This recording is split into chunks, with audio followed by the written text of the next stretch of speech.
Pessoal, olha, vamos trazer um vídeo aqui, trazer informações para você que está com a gente aqui no Política da gente.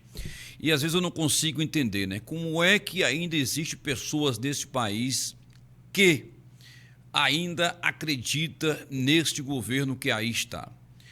O presidente Bolsonaro, quando comandou o nosso país, a Petrobras estava aí de vento em popa, um faturamento absurdo, muita grana envolvida. E aí agora nos chega uma informação de mais uma derrota deste governo Lula. Eu vou trazer para você aqui, porque é uma notícia muito séria, tem tudo a ver com a nossa economia do Brasil. Mais uma situação complicada para cima do atual presidente.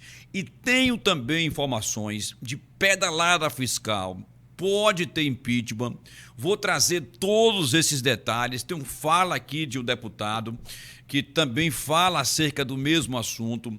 Tem uma resposta ao vice-presidente Geraldo Alckmin, que sentou ao lado de terroristas, né?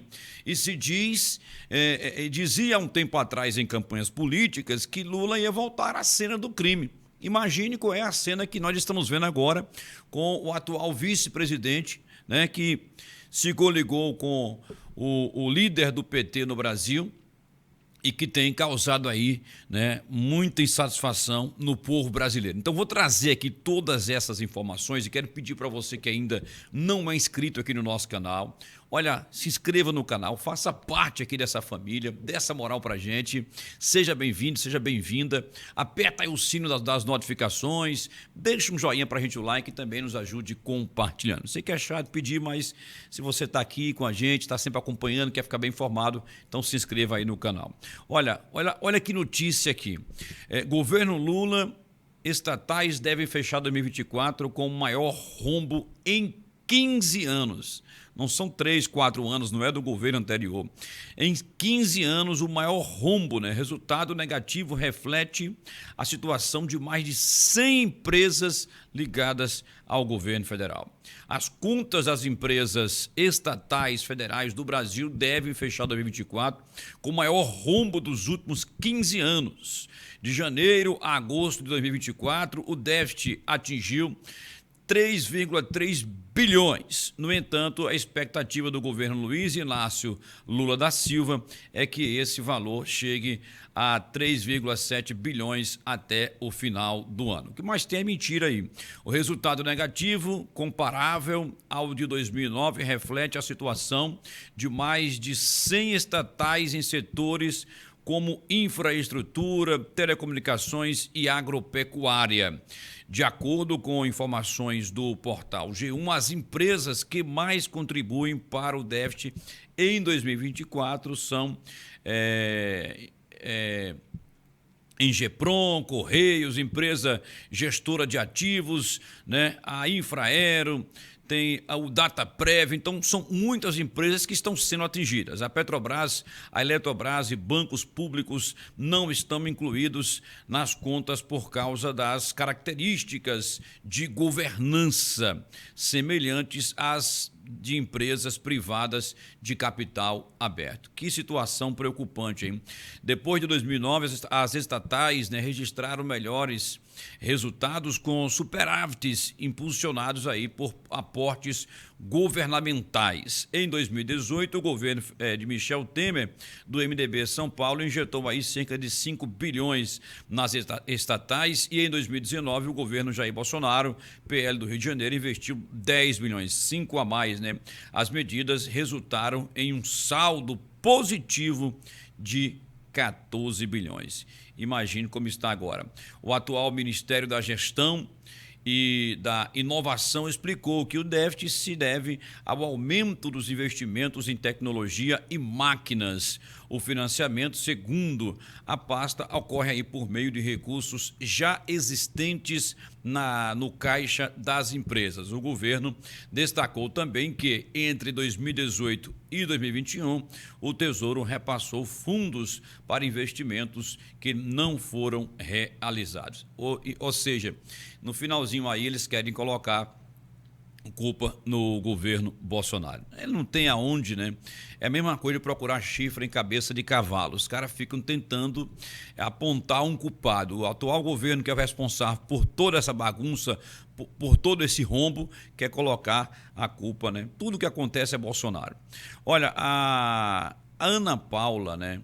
Rodrigues, Inca, um comentarista da revista Oeste, ela fez um desabafo, um comentário acerca da postura do vice-presidente Geraldo Alckmin, que disse naquelas eleições, né, não agora nessa que ele concorreu com Lula como vice-presidente, esperando acontecer algo com Lula para ele ter o prazer de ser presidente, para ele assumir a presidência do Brasil. Então ele está nesse cálculo aí, ele está nessa vibe. Mas aí ele disse há um tempo atrás, concorrendo com Lula, que Lula queria voltar à cena do crime. E quem está dentro da cena do crime hoje é o atual vice-presidente Geraldo Alckmin. Que vergonha, hein? Que vergonha. Um cara que era até conservador há um tempo atrás aí, né, era tido como, quem sabe, um futuro presidente. Mas depois que ele se coligou com Lula, ele perdeu totalmente a moral do povo brasileiro. Tá? A credibilidade foi por água abaixo. Veja aí o que falou a Ana Paula. Olha aí. Diante de todo esse cenário, o Brasil, eu não vou falar nem o Brasil, porque não é o Brasil, é o Lula e o PT, do lado exatamente dos terroristas. Então, aquela famosa foto do Geraldo Alckmin com esses líderes terroristas e que ali naquele dia cantavam no parlamento iraniano morte à América, eu acho que agora a gente pode ajudar o Geraldo Alckmin a completar aquela famosa frase dele, que quando ele concorria com o PT à presidência da República, ele disse que se o PT voltasse, seria uma volta à cena do crime. Pois agora, senhor Geraldo Alckmin, o senhor está não apenas de volta à cena do crime, mas o senhor está de volta à cena do crime com terroristas, endossando o Brasil ao lado de terroristas famosos que desejam morte à América. Acabou? Olha aí, esse é o comentário da Ana Paula. Lamentável, né? Lamentável a vergonha que o Brasil está passando, né? Os comentários lá fora, em outros países, né? Mas eles sabem que não é o Brasil em si, não é o povo brasileiro, e sim o governo que aí está no comando, que está no controle. Vergonha para o vice-presidente, vergonha para o presidente. Que não sei nem se tem vergonha mais, porque é tanta coisa que acontece, né? E a gente sabe que é muito difícil. Mas, olha, a casa está caindo também para o seu Lula da Silva, porque o deputado já entrou com pedido aí de o impeachment sobre possíveis pedaladas fiscais dentro do governo. Mas eles estão fazendo uma manobrazinha, eles estão tentando, né, disfarçar a coisa para que não vejam como pedalada fiscal. Quem vai explicar para a gente é o deputado federal, que ele é do PL, o deputado Luiz Felipe Orleans. Veja aí o comentário dele. Está praticando pedalada fiscal, mas de uma maneira nova. E como que seria essa nova maneira? Através desses fundos privados. O que são esses fundos privados? Geralmente, dentro de algum projeto Mover, por exemplo, que foi um projeto aprovado pela Câmara dos Deputados, que praticamente viabiliza aí o setor automobilístico. Na minha opinião, ele trava o setor automobilístico, mas, de acordo com o linguajar do governo, ele viabiliza investimentos no setor automobilístico. Dentro desse projeto, tinha lá a criação, um artigo que criava um fundo privado, e que seria um fundo para fomento de desenvolvimento tecnológico e tudo mais. Então, esse é apenas um exemplo do que seria um fundo privado. No entanto, esse fundo privado ele acaba sendo usado não para o setor automobilístico e não para um desenvolvimento econômico especificamente com aquele projeto. Ele acaba sendo usado para praticar política pública. Por quê? Porque esses recursos não estão sob a égide do arcabouço fiscal, então são gastos que estão acima do arcabouço fiscal. Então, está violando as próprias regras do arcabouço fiscal que a própria esquerda se impôs e pediu para o Congresso aprovar. Então você veja que eles estando dentro de um fundo privado, no entanto eles tendo a gerência disso, interferência e influência, eles acabam usando isso para seus próprios benefícios, muitas vezes para políticas públicas, incrementar políticas públicas do governo, outras vezes não, mas sim para ajudar parceiros e tudo mais. Então a gente tem aí uma grande suspeição de que esses fundos privativos estão sendo usados para que os gastos possam ser a mais do que já está estabelecido no limite superior do arcabouço fiscal. Isso aí é a nova pedalada que está acontecendo, temos que ter muito rigor com relação a isso, porque estão agindo fora da lei. Se for esse o caso, já sabemos o resultado, né? E o que faríamos com o governo que pratica pedalada fiscal. Lembrando também que a gente aliviou muito nesses quesitos do que tornaria um presidente da República inelegível, ou no caso aqui, ser impeachado.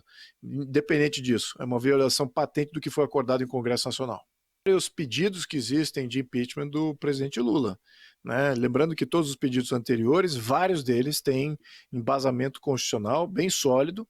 Esse é apenas mais um que viria incrementar, né? E agora, quem paga por isso é a população brasileira, né? Isso a população paga em forma de falta de transparência, em forma de corrupção, em forma, pior ainda, de inflação, que vai afetar o bolso de cada brasileiro. Toda vez que vai fazer compras, está tudo mais caro, exatamente porque o governo está gastando a mais do que aquilo que ele disse que gastou, só que de maneiras não transparentes. Então, não está nem sendo contabilizado como sendo gasto de governo.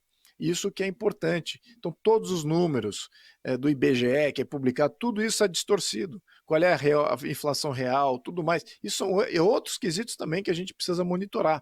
Então, a gente precisa fiscalizar o governo nas suas ações.